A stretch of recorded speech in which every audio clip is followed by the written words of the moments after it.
इस प्रॉब्लम में हमसे पूछा जा रहा है कि फर्ज कीजिए हमारे पास एक एसिड है जो हमने क्लोवर लीव्स, एक खास तरह की घास होती है उसके पत्तों से हमने हासिल किया है, जिसमें के कार्बन, हाइड्रोजन और ऑक्सीजन मौजूद हैं, और इसके हमने 0.513 ग्राम्स इस एसिड के ऑक्सीजन में गर्म किए हैं, जिसके नतीजे में मैं ये इनको मार्क करता चला जाऊं कि हमारे पास कार्बन, हाइड्रोजन और ऑक्सीजन है। और हमारे पास ये जो एसिड जो हमें नहीं मालूम ये क्या है, इसके हमने 0.513 ग्राम्स गर्म किए हैं ऑक्सीजन में, और हमने जो हासिल किया है वो 0.501 ग्राम्स ऑफ कार्बन डाइऑक्साइड और 0.103 ग्राम्स ऑफ वाटर, यानी कि पानी के 0.103 ग्राम्स हमने हासिल किए हैं। और इसमें हमें इसका एम्पिरिकल फार्मूला मालूम करना है इस मिस्ट्री एसिड का, जो हमें नहीं मालूम।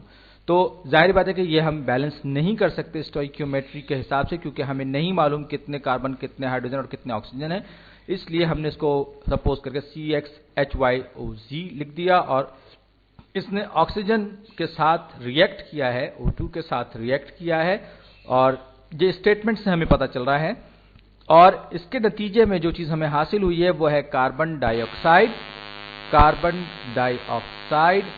और साथ ही साथ जो चीज हमें यहां पर मिल रही है वो है पानी, जिसके हमारे पास कुछ ग्राम्स हासिल। बहरहाल यहां मैं लिख रहा हूं, तो ये मिस्ट्री सब्सटेंस है, मिस्ट्री एसिड के 0.513 ग्राम्स हैं मेरे पास, और साथ ही साथ मेरे पास कार्बन डाइऑक्साइड के 0.501 ग्राम्स मिले, जबकि पानी जो मेरे पास बना है 0.0103 ग्राम्स पानी मुझे मिला है।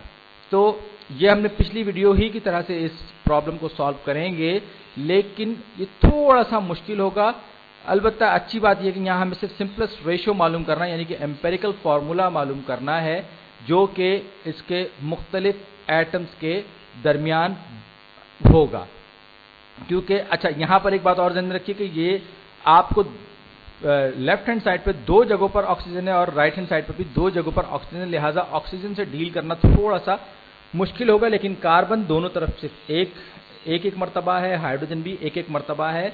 तो अब हम ये जो क्वांटिटी हमें ग्राम्स में दी गई है कार्बन डाइऑक्साइड की और वाटर की, इसकी मदद से हम पहले मालूम ये करेंगे कि प्रोडक्ट्स जो हैं, प्रोडक्ट्स में हमारे पास कितने कार्बन और कितनी हाइड्रोजन है। और ये अच्छी बात है कि हमारे पास एक ही जगह कार्बन है और एक ही जगह हाइड्रोजन है राइट हैंड साइड पे, और जो मिस्ट्री सब्सटेंस या मिस्ट्री एसिड हमारे पास है उसमें हमारे पास 0.513 ग्राम्स है। लेकिन इस पर हम सबसे आखिर में आएंगे ये मालूम करने के लिए कि इसका एम्पिरिकल फार्मूला क्या है। और ऑक्सीजन क्योंकि अबेंडेंस है, यानी कि ऑक्सीजन ज़्यादा है, तो ऑक्सीजन पूरी की पूरी इस्तेमाल हो जाएगी। तो आप कंफ्यूज ना होइए, बस आप ये देखिए कि ये हम प्रॉब्लम किस तरह से सॉल्व करने की कोशिश कर रहे हैं। तो सबसे पहले मैं कार्बन डाइऑक्साइड का मोलर मास यानी इसके मोल्स मालूम करूंगा।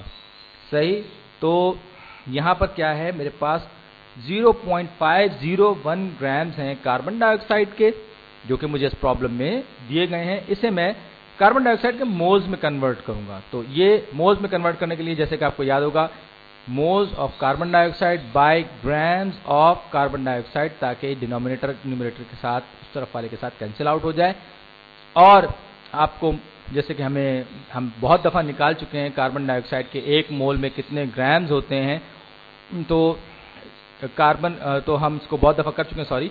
तो वही तरीका मैं यहाँ इस्तेमाल करूँगा। कार्बन का एटॉमिक वेट 12 होता है, जबकि ऑक्सीजन का 16 होता है। तो 16 × 2 32 + 12 ये हो जाएगा 44, 44, यानी कि 44 ग्राम्स ऑफ कार्बन डाइऑक्साइड में 1 मोल के बराबर कार्बन डाइऑक्साइड होगी। या यूं समझ लीजिए कि अगर मेरे पास 1/4 ऑफ 44 ग्राम्स अगर होंगे, 1 ग्राम में 1/44 होगा, तो ये कैंसिल आउट हो गया। अब मैं 0.501 को मैं मल्टीप्लाई करूंगा, डिवाइड करूंगा, सॉरी, 44 से। तो 0.501 डिवाइडेड बाय 44, ये क्या आया मेरे पास, 0.01136868। तो मैं इसको राउंड ऑफ कर लूंगा, तो मैं इसको राउंड ऑफ करके करूंगा 0.0114 राउंड ऑफ करके। तो मैं इसको साइड पर रख सकता हूँ क्योंकि मैं बार बार डिजिट्स भूल जाता हूँ। तो ये मेरे पास है 0.0114 4 ये मेरा मोल्स हैं कार्बन डाइऑक्साइड के, जो कि हमारे प्रोडक्ट्स में हमें हासिल हुआ है, हमें मिला है और हमें इसका मास दिया गया है। लेकिन आप गौर कीजिए कि कार्बन डाइऑक्साइड के हर मॉलिक्यूल में एक एटम कार्बन का है, तो इसका मतलब अगर ये 0.0114 मोल्स हैं कार्बन डाइऑक्साइड के, तो इतने ही मोल कार्बन के भी होंगे। जी हाँ, तो मैं इसकी मदद से मालूम कर सकता हूं कि कार्बन के कितने मोल्स होंगे। तो 0.114 मोल्स ऑफ कार्बन डाइऑक्साइड में इतने ही मोल्स होंगे कार्बन के। सही, ये बात यकीनन आपको लॉजिकली भी समझ में आ रही होगी। तो और ये सारे के सारे इस मिस्ट्री एसिड, ये नामालूम एसिड से हमें हासिल हुए हैं। तो ये हमारा ओरिजिनल रिएक्टेंट में आप गौर कीजिए तो हमारे पास सिर्फ एक ही जगह पर कार्बन, तो सारे के सारे यहीं से आए हैं। तो मैं इसे मल्टीप्लाई करूंगा, मैं इसका मास मालूम करूंगा ग्राम्स। तो ग्राम्स मालूम करने के लिए मैं एक बार फिर grams of carbon divided by moles of carbon का मोल्स ऑफ कार्बन। तो कार्बन का एक मोल जो है वो 12 ग्राम होता है, यानी कि एटॉमिक मास जो है वो, एटॉमिक वेट जो है वो 12 होता है। तो 12 ग्राम कार्बन में एक मोल, में आप चाहें तो लिखें चाहें तो ना लिखें, एक लिखने ना लिखने से फर्क नहीं पड़ेगा। ये बराबर हो जाएगा किसके, तो 0.0114 को मैं मल्टीप्लाई करूंगा 12 से। ये फिगर मेरे पास मौजूद है, मुझे सिर्फ इसे 12 से मल्टीप्लाई करना है। तो ये हो जाएगा मल्टीप्लाइड बाय 12.13666। तो मैं इसको अपनी सहूलत के लिए मैं इसे लिखता हूं 0.137 ग्राम, 0.137 ग्राम्स ऑफ कार्बन, यानी कि कार्बन डाइऑक्साइड के 0.0114 मोल्स में जो ग्राम्स में क्वांटिटी होगी कार्बन की वो 0.0137 होगी, और इसकी जो टोटल क्वांटिटी है वो 0.513 ग्राम्स है इस मिस्ट्री एसिड की।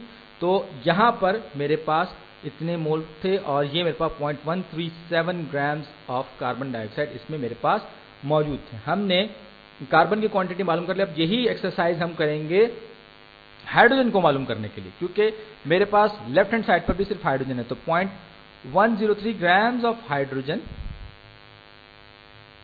सॉरी 0.103 ग्राम्स ऑफ वाटर, यानी कि पानी के इतने ग्राम्स मुझे मिले।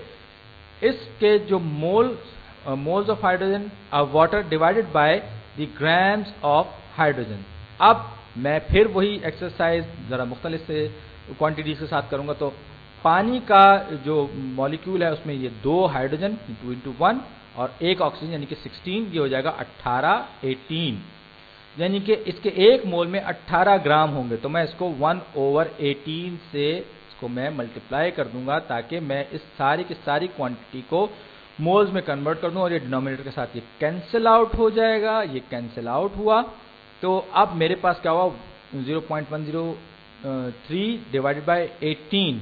चलिए कैलकुलेटर की जरूरत पड़ गई। तो 0.103 divided by 18 is equal to 0.005722, यानी कि मैं इसे लिख सकता हूं 0.5572, 0.000572।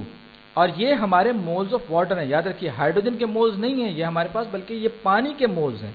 हमें पानी के मोल्स की बुनियाद पर अब मालूम करना है कि हमारे पास हाइड्रोजन का मास कितना होगा, और यह फार्मूला मुझे बता रहा है कि हर एक मोल ऑफ ऑक्सीजन के लिए इस मेरे पास 2 मोल्स हैं हाइड्रोजन के, या एक ऑक्सीजन एटम के लिए 2 हाइड्रोजन एटम है। तो लिहाजा मैं इस पूरे को मोल्स को मल्टीप्लाई कर दूंगा 2 से। तो ये हो जाएगा 0.00572 मोल्स ऑफ हाइड्रोजन में मेरे पास होंगे 2 मोल हाइड्रोजन के divided by moles of water. तो अब ये जो है मैं फिर वो एक बार एक्सरसाइज करूंगा, इसको मैं मल्टीप्लाई कर देता हूं। तो ये 0.022, तो ये हो जाएगा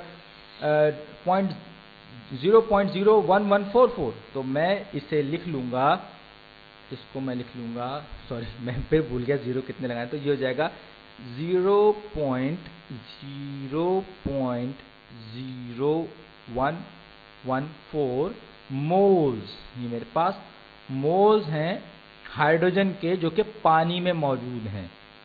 लेकिन मेरा काम अभी यहाँ पर पूरा नहीं हुआ है, क्योंकि मुझे तो इसका मास मालूम करना है ग्राम्स में, यानी तो मैंने मोल्स मालूम किए हैं। तो मेरे पास ये मोल्स तो आ गए मेरे पास, अब मुझे इसका मास मालूम करना है, मास यानी कि ग्राम्स में मालूम करना है।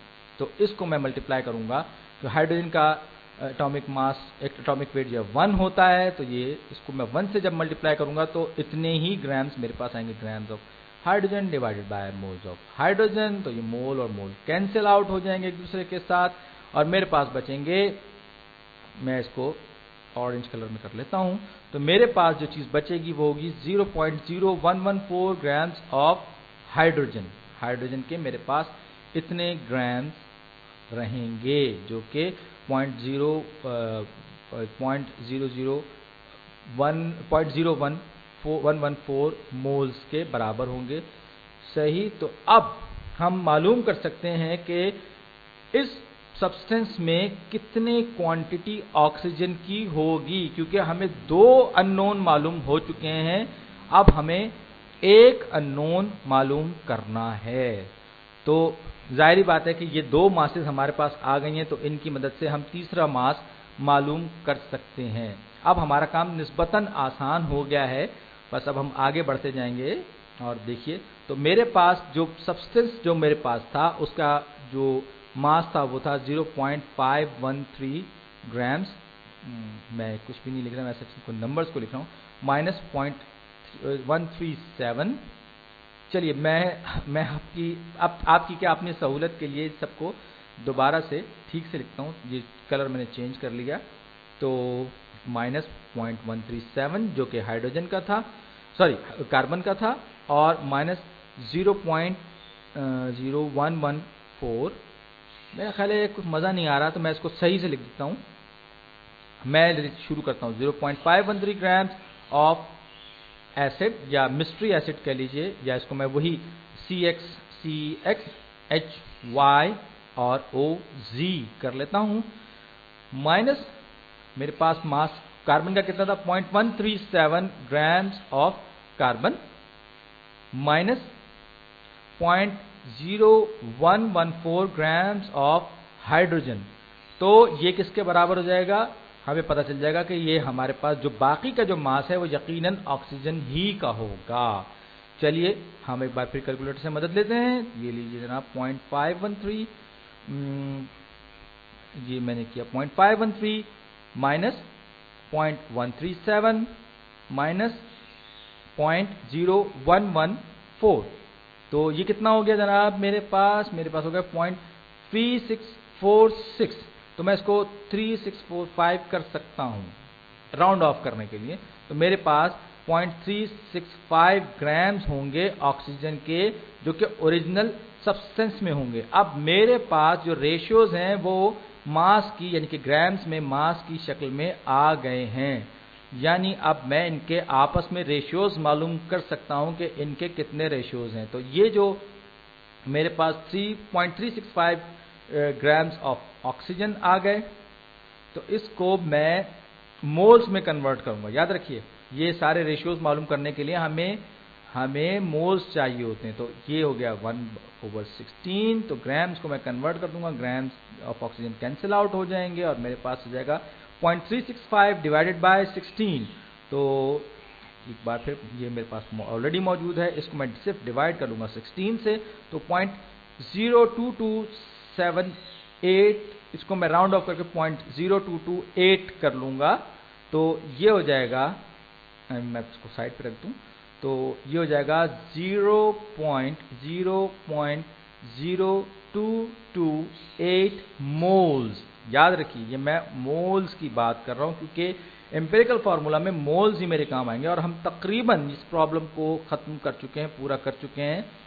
अब हमें मालूम है कि हमने कार्बन, इस रिएक्टेंट में कार्बन की मास मालूम कर ली, मोल्स में मोलर रेशो मालूम कर लिया कितने मोल्स हैं इसमें, और हाइड्रोजन के भी हमने मालूम कर लिया कि कितने मोल्स थे इस रिएक्टेंट में, और साथ ही साथ हमें यह मालूम हो गया कि ऑक्सीजन का इसके जो मोल्स थे यानी कि 0.513 ग्राम्स ऑफ मिस्ट्री एसिड जो हमारा नामालूम एसिड था, उसमें हमारे 0.0228 मोल थे ऑक्सीजन के। ये सारी मालूमात मेरे पास आ गई हैं और अब इनको मैं रेशियोज की शक्ल में लिखूंगा ताकि मैं एम्पिरिकल फार्मूला मालूम कर सकूं। तो ये मेरे पास हो जाएगा 0.114 मोल्स ऑफ कार्बन का रेशियो 0.0114 मोल्स ऑफ हाइड्रोजन, और फिर इसका